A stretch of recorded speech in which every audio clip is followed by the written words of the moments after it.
Est-ce que Dieu veut que les chrétiens prêchent? Et si nous sommes réellement à la fin des temps, annoncés par la Bible, doit-on redoubler de prières pour être zélé afin d'annoncer la bonne nouvelle du salut? D'être en tout temps en service pour le Seigneur.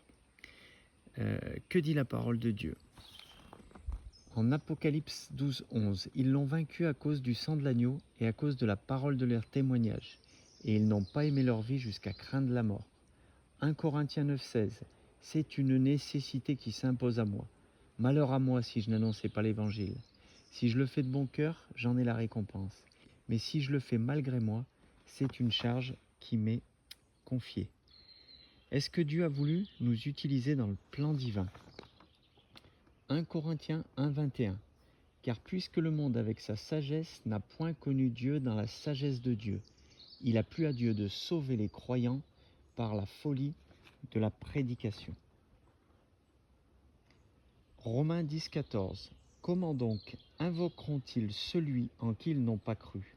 Et comment croiront-ils en celui dont ils n'ont pas entendu parler? Et comment en entendront-ils parler s'il n'y a personne qui prêche? Est-ce que c'est pour que nous suivions les pas du Christ?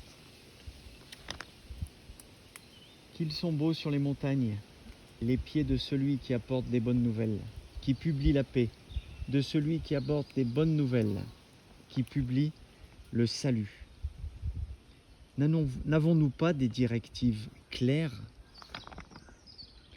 Marc 8, 38. Car quiconque aura honte de moi et de mes paroles au milieu de cette génération adultère et pécheresse, le Fils de l'homme aura aussi honte de lui quand il viendra dans la gloire de son Père avec ses saints anges.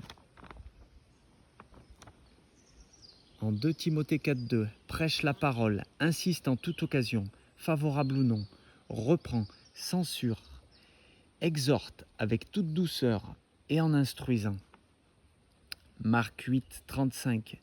Celui qui voudra sauver sa vie la perdra, mais celui qui la perdra à cause de moi et de la bonne nouvelle la sauvera. Édifions-nous mutuellement afin d'amener des âmes à Dieu pour le salut. Soyez bénis éternellement. Amen.